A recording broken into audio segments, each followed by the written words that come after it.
Rolling. Action. Hello and welcome.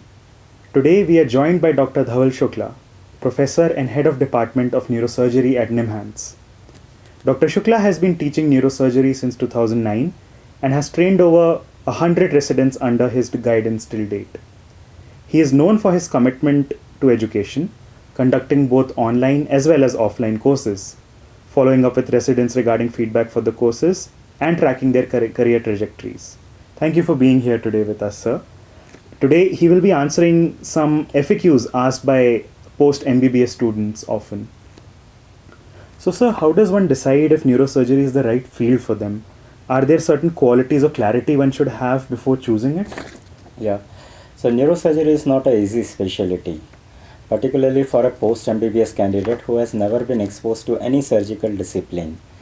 So it is desirable that after doing MBBS, one should have some experience in general surgery, maybe for 6 months to 1 year, and then have a rotation in neurosurgery as an observer for a couple of months before he or she can decide whether he should take neurosurgery or not. Just by reading from the books, you will not get the feel of becoming a neurosurgeon. Hence, it is desirable to have some experience before joining neurosurgery. Because for becoming neurosurgeon, you require a lot of patience, you should have resilience and grit. Right. So a candidate asks, I have never seen a neurosurgery before. I think I'm interested in the field. Can I join directly, or is it advised to rotate in a neurosurgical program before taking up the 6-year course? Yeah, so at least for a month or two, you should join as an observer and walk in shoes of a resident who is doing neurosurgery. Like enter along with him or her in the hospital and live along with him or her from the hospital for a few days. That's how you can get the real feel of neurosurgery. Right, sir. And is direct MCH neurosurgery after MBBS a better pathway, or is doing MS general surgery more beneficial in the long run? So in the long run, it does not make much difference whether you're done following MBBS or following MS. But yes, once you are determined and once you have experienced neurosurgery, if you want to do neurosurgery only and nothing else, then post MBBS is definitely desirable. Right, sir. Then we come to whether there is a difference between the 6-year MCH course versus the 3-year post MS course. So if evaluation occurs at the end of 6 years for MBBS candidate and 3 years at the end of course for MS candidate, then there are no differences in the course. But if exams are conducted at the end of 5 years for post MBBS candidate, then there will be differences. There can be clashes between post MBBS and post MS candidates, as the final exams are not exit exams for MBBS candidate, but final exam becomes exit exam for MS candidates. So before you choose an institute, better to choose an institute where they have final and exit exams which are common for both MBBS as well as MS candidates. Right, sir. And then what are the advantages and challenges for someone taking direct MCH after MBBS compared to someone who does MS general surgery? So biggest advantage, you don't have to appear for one more entrance examination. Otherwise, after doing MS, again you have to appear for examination. And if you do MS from some government colleges in some states, you have to do a bond as well. Then you waste 1 or 2 years before you take up MCH neurosurgery. So that is a major advantage, you don't lose time. But challenges, since you would not have done any residency and to start doing residency first time in life directly from neurosurgery, it's really overwhelming for a post MBBS candidate who would not have worked in surgical discipline before. Right, sir. Sir, a candidate asks, should I read something before starting this course? So reading does not help actually. At least experiencing it or observing it helps more. When it comes to reading, yes, you should read about general surgical techniques, like there is a popular book called Pye's Surgical Handicraft.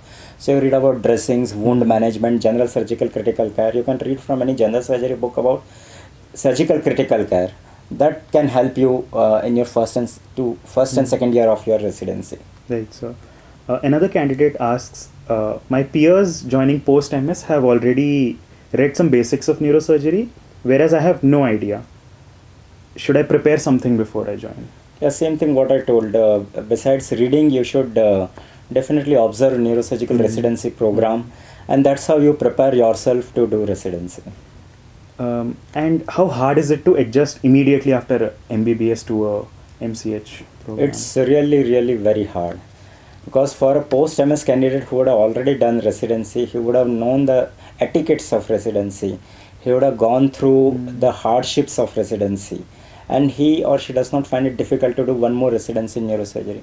But for MBBS candidate who has never done residency, they find very hard to do neurosurgical residency in particular. A candidate asks, will my surgical training be hampered if I don't complete an MS first?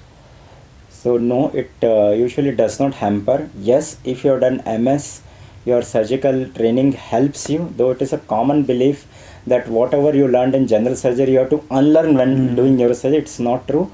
You learn a lot about general principles of surgery like wound management, wound closure, perioperative management, which helps, which MBBS candidate does not have. But over time, like first 3 years, he works as a junior resident, and there will be some MS candidate in the same institute who will help him or her to learn general surgical principles like bedside procedure like tracheostomy, lumbar punctures, wound suturing, intercostal drainage, etc. And that's how he can pick up the surgical skills. Right, sir. And how does the OT exposure usually vary between post MBBS and post MS candidates? So post MBBS candidates, by virtue of their duration of the course, they tend to go to OT early and they scrub for large number of cases as compared to MS candidate. But when it comes to assisting surgery independently, MS candidate do it early, and as they have already done surgery, they are quick learners, whereas MBBS candidate can take a lot of time to learn. Right, sir. And so then that brings us to the stress aspect of it. Will a post MBBS candidate be able to handle the stress that comes in the 6 years of the course? So this is what we have found. Almost every year, one post MBBS candidate leaves the course because he is not able to handle the stress of neurosurgical residency. And usually they leave in the first year. It is very rare that they leave in second, third or fourth years. And when they leave, what I have followed that they don't join any surgical specialty after leaving neurosurgery. They join some medical specialty, which means their aptitude was not to become surgeon at all. Forget about neurosurgeon. So that is very important. You should know whether your aptitude of becoming surgeon is present in your or not. Right, sir. So then how does one mentally prepare themselves to stay committed to the program? So once you have decided that you have to do neurosurgical residency, there will be a lot of ups and downs. Some disciplinary actions may be taken by faculty, your seniors, and you have to bear that. That is a part and parcel of residency. You should not get too much overwhelmed by it. As the time passes, you will get adjusted to such disciplinary actions, and you will be able to sail through. Right, sir. So one candidate asks, many people say that neurosurgeons don't get much personal life. How true is this, and how does one maintain balance during training and even later in practice? Actually, it is false. Neurosurgery itself is a personal life. You should ask about other personal life. Yes, neurosurgical specialties are more demanding, right from preoperative evaluation, lengthy surgeries, prolonged recovery and rehabilitation. So once you operate one patient, you will not be off that patient from your mind for many days. So this can definitely hamper your family life, and it may not be a good idea to start a family while you are doing residency, though it is not compulsory that you should start or not. But yes, it can hamper your personal life, so-called personal life during residency. Maybe after residency, depending on your placement, it may or may not hamper. Right, sir. A candidate asks, is there any disadvantage if I only have an MCH degree and not an MS degree? So for job placement, no, you do not have any disadvantage if you do not have MS degree. But if you leave later during the course, like 4th or 5th year, then at the end of 4th or 5th year, you are still MBBS, you are not MS. So at that time, you may feel that you are at disadvantage. When it comes to advantage, yes, when you go to abroad, most of the residency program are of 6 to 8 years durations. So if you have done 6 years of neurosurgery residency, you may find it easier to get placement abroad. Right, sir. And is there any difference between a post-MS and a post-MBBS candidate during training and even later when they're applying for jobs?